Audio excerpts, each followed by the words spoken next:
the heart of America's capital stands a house, not born in peace, but built through conflict. It's not a palace of kings, but a home forged by revolution. It has been burned, rebuilt, and challenged, yet it endures. This is the story of the White House, a story of power, pain, and purpose. This house has witnessed more than inaugurations. It has stood through wars and reckonings. Its design, its scars, and its resilience all speak of the nation it represents. And its walls hold more than history. They hold the hopes of a nation. The need for a capital, post-Revolutionary War, 1790.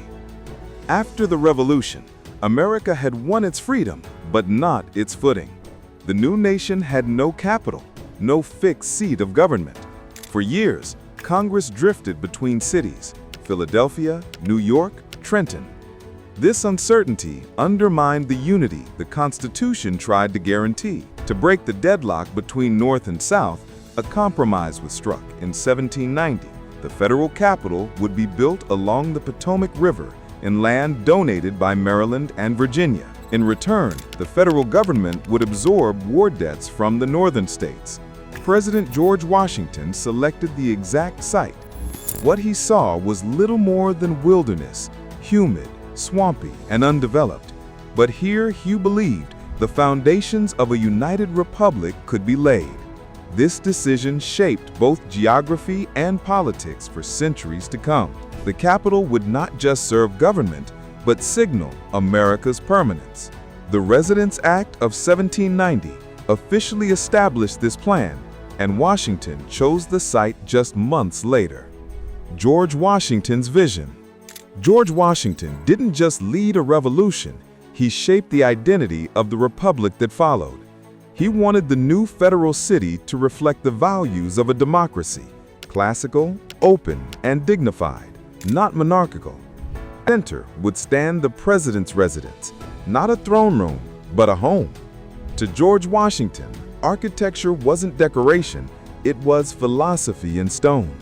The house needed to project restraint and order, not opulence. He even walked the proposed grounds himself, working alongside city planner Pierre Charles L'Enfant to lay out what would become Washington, D.C. Every street, circle, and square was designed with intent. The president's home would be both a literal and symbolic center of power. His vision would ripple far beyond bricks and mortar, signaling to the world that America was a different kind of nation, a republic built not on kingship, but on the consent of the governed. Washington chose a high ridge overlooking the Potomac for the president's home, believing it symbolized leadership watching over the land. Architect James Hoban and construction begins, 1792. In 1792, a competition was held to design the president's house. The winning design came from James Hoban, a young Irish-born architect. Hoban's neoclassical vision drew inspiration from European structures like Dublin's Leinster House, but it was tailored to suit a young republic. It struck the perfect balance between grandeur and modesty. Construction began later that year, but its workforce tells a deeper story. Enslaved African Americans made up a significant part of the labor. Alongside them were freedmen, indentured servants, and immigrants. Over 100 enslaved workers helped dig foundations, cut timber, and lay stone. The sandstone was quarried in Virginia and shaped by hand. Summers were brutal. Disease spread easily in mosquito-infested camps. Yet, brick by brick, a national symbol took form. From the drudgery of labor to the sweep of columns, these early years built more. They built America's claim to permanence. Detailed payroll records from 1795 showed that at least 26 enslaved laborers worked on the White House's foundation. John Adams moves in, 1800. 8 years after construction began, the White House, still incomplete, was ready for its first resident. President John Adams moved in on November 1, 1800. The rooms were cold, the walls unpainted, the halls quiet. His wife, Abigail Adams, reportedly used the East Room to hang laundry. Despite its unfinished state, it marked a milestone. The executive branch had a home. In a letter to Abigail, Adams wrote, "May none but honest and wise men ever rule under this roof." That line is now engraved in the state dining room fireplace, a prayer for integrity and leadership, still echoing over 2 centuries later. This moment transformed a building into an institution. Adams only lived in the White House for 4 months before being defeated by Thomas Jefferson in the 1800 election. The British burned the White House, 1814. In 1814, just 14 years after Adams' arrival, the White House faced its first true crisis. British forces, retaliating during the War of 1812, invaded Washington, D.C.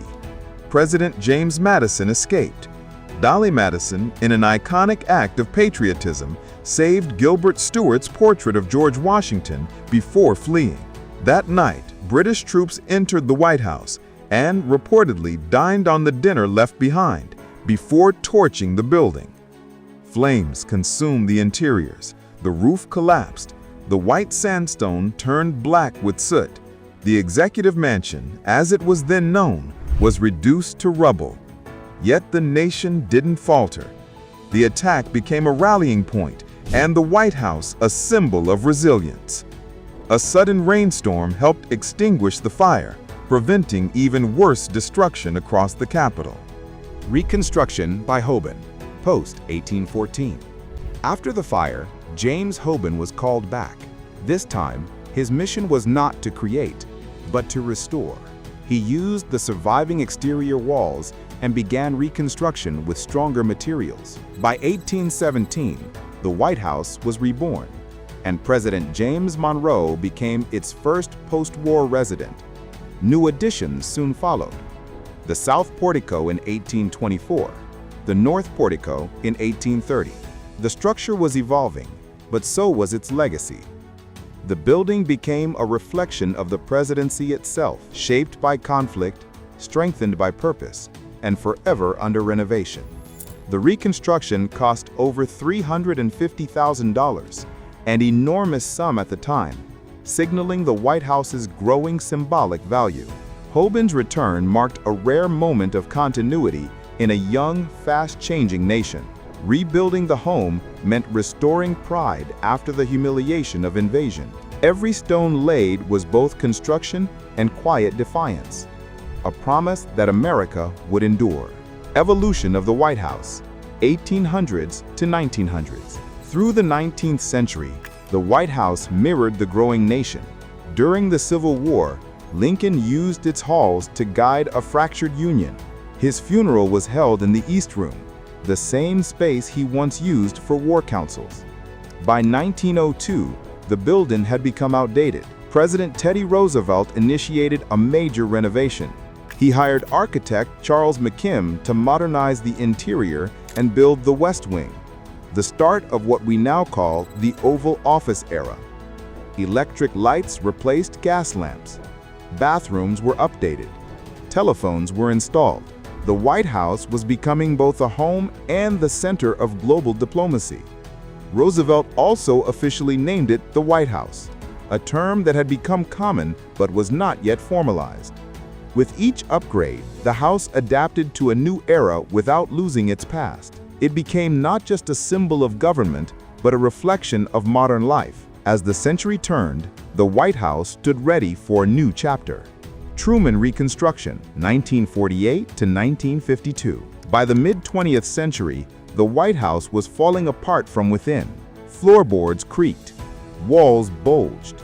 President Harry Truman once joked the second floor was held up by faith, hope, and termite spit. In 1948, engineers found it dangerously unstable. Truman approved a complete interior demolition. Only the outer stone walls remained standing. A new steel structure was built inside.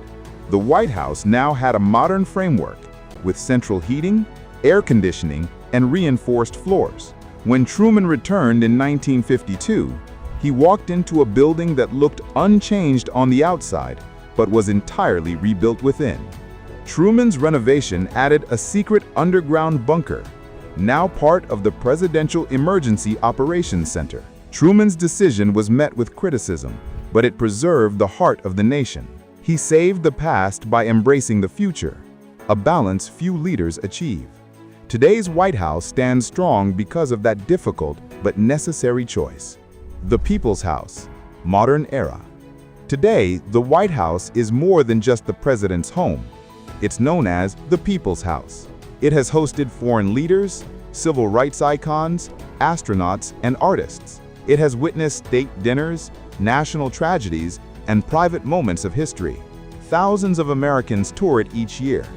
Protesters gather beyond its fences. Photos are taken, but stories are felt. Through its walls have passed declarations of war, acts of peace, and speeches that shaped generations. The White House receives over 1.5 million visitors each year, a testament to its public importance. It's a home that celebrates democracy and invites critique of it. Each generation leaves behind memories, traditions, and change. It remains both a stage for history and a mirror of the nation's soul. The legacy of the White House. Built by enslaved labor, bombed by foreign troops, rebuilt by immigrants, and occupied by 46 presidents, the White House is more than architecture. It is a reflection of America's contradictions and its capacity to grow through them. It stands not because it is flawless, but because it adapts. From candlelight to fiber optics, from carriages to helicopters, the house changes, but its purpose doesn't. The White House tells us that democracy is not static. It is alive, imperfect, resilient.